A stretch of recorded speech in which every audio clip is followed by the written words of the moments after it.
Hello student, this is class 10th math class.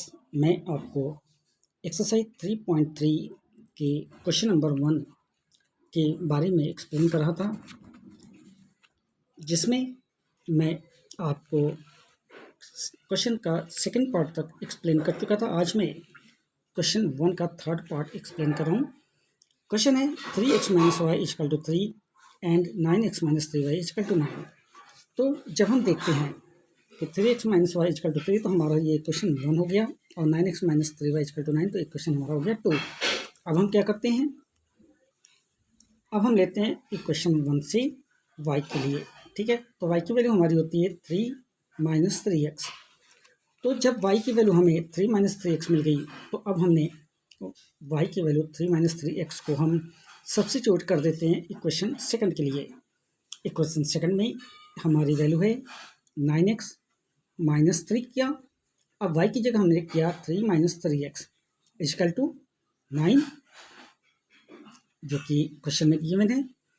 या हम ये कह सकते हैं कि 9x माइनस 3 और ब्रैकेट में 3x माइनस 3 हमने किया, तो यहाँ पर 3x पॉजिटिव हो गया और ये 3 जो था ये नेगेटिव हो गया, यानी 3x माइनस 3। तो जैसी बातें आप देख रहे हैं, 9x ये हो गया और 3 4, यानी -3 इंटू -3 करने पर हमें मिला +9, और -3 इंटू 3x करने पर मिलता है -9x इजकल टू 9 होता है। तो 9x माइनस 9x मैंने किया, 9x माइनस 9x प्लस 9 ये वाला इजकल टू 9। तो 9x से 9x हमारा कट गया, बचा क्या 9 इजकल टू 9। तो अब जब हमें केवल 9 इजकल टू 9 ही नज़र आता है, तो हम ये कह सकते हैं कि क्वेश्चन 1 एंड 2 है इनफाइनाइटली सॉल्यूशन, कि इसके इनफाइनाइट सॉल्यूशन हो सकते हैं। क्वेश्चन 1 का नेक्स्ट पार्ट है 0.2x plus 0.3y is equal to 1.3 and 0.4x plus 0.5y is equal to 2.3। तो अब हम देखते हैं 0.2x plus 0.3y is equal to 1.3, ये हमारा फॉर्म करता है इक्वेशन 1 के रूप में, और 0.4x plus 0.5y is equal to 2.3 ये हमारा फॉर्म करता है इक्वेशन सेकंड के रूप में। अब हम इक्वेशन 1 से जब देखते हैं 0.3y की वैल्यू के लिए, तो हमें मिलता है 1.3 माइनस 0.2x, 1.3 माइनस 0.2x। अब हम, क्योंकि सारी वैल्यू यहाँ पॉइंट में आ रही है, तो पॉइंट हटाने के लिए हमें इसको 10 से मल्टीप्लाई भी करना पड़ेगा।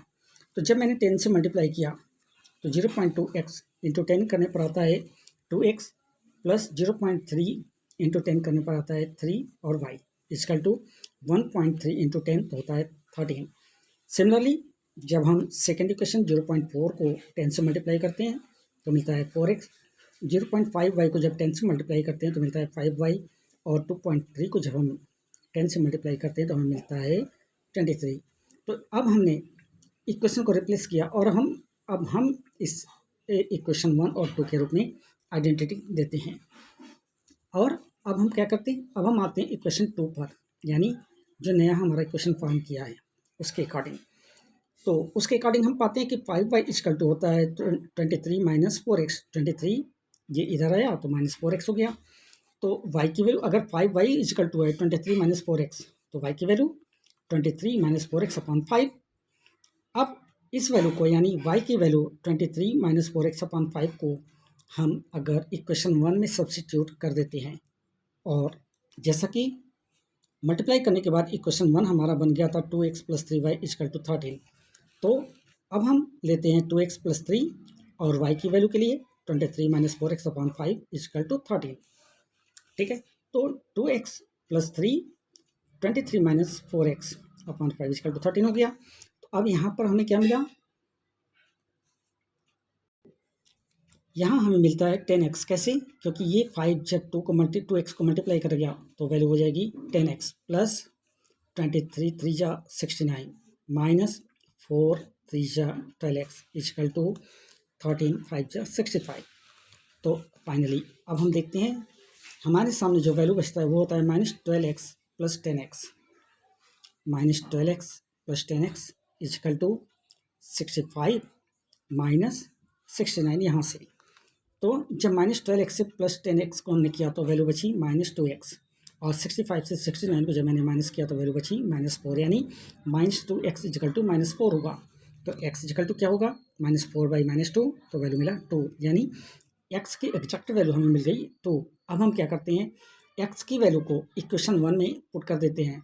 इक्वेशन 1 हमारा है 2x + 3y = 13 के लिए।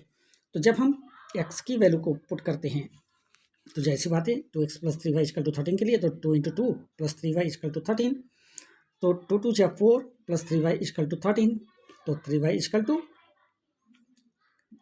13 - 4 किया तो बचा क्या, 9। तो अब अगर 3y = 9 तो y = 9/3, यानी 3 हो गया। तो हम ये कह सकते हैं कि x की वैल्यू 2 और y की वैल्यू 3 होती है। क्वेश्चन 1 का ही 5th पार्ट है, √2x + √3y = 0 और √3x - √8y = 0। तो जब हम देखते हैं इसे √2x + 3y √3y = 0 इक्वेशन 1 के रूप में, और √3x - √8y = 0 ये इक्वेशन 2 के रूप में। हम इक्वेशन 2 लेते हैं तो इक्वेशन 2 के लिए हमारा √8y की वैल्यू हो जाती है √3x। तो अगर √8y की वैल्यू है √3x तो y की वैल्यू क्या होगी, ऑब्वियसली √3x अपान √8 हो जाएगा। अब हम करते हैं सब्स्टिट्यूट y की वैल्यू को √3x अपान √8 को इक्वेशन 1 में सब्स्टिट्यूट किया। तो जब इक्वेशन 1 में मैंने सब्स्टिट्यूट किया, इक्वेशन 1 हमारा है √2x + √3y = 0, तो यहाँ पर होगा √2x + 3 और y की वैल्यू √3x अपान √8 = 0। तो जाहिर सी बात है यहाँ पर मिला 2x + 3, क्योंकि √3 × √3, तो रूट कटने के बाद बचा क्या, केवल 3x बचा। तो √2x + 3x अपान √8 = 0। तो अब √8 को जब √2 से मैंने मल्टीप्लाई किया तो हमें मिल गया, यहाँ पर मिला हमें √16x = 3x, sorry √16x + 3x = 0। और जब हम √16x का रूट तोड़ते हैं तो हमें मिलता है 4x, तो 4x + 3x = 0। तो अब जब दोनों को मैंने ऐड किया 4 और 3 7x = 0, तो x की वैल्यू 0/7 यानी 0 हो गया। तो अब हम ये कह सकते हैं कि x की वैल्यू हमें क्या मिली, 0 मिल गई। अब हम x की वैल्यू 0 को पुट करते हैं इक्वेशन 1 में, तो x की जगह हमने रिप्लेस किया 0 + √3y = 0। तो जाहिर सी बात है y की वैल्यू क्या हो गई, y की वैल्यू भी यहाँ पर 0 हो गई। तो हम इस तरह से ये कह सकते हैं कि x = 0 और y = भी 0 होता है। क्वेश्चन 1 के 5th पार्ट तक के क्वेश्चन के साथ आज की इस क्लास को मैं यहाँ ओवर करता हूँ। अगली क्लास में मैं क्वेश्चन 1 का ही नेक्स्ट पार्ट लेकर के फिर आपसे मिलूँगा। तब तक के लिए थैंक यू वेरी मच।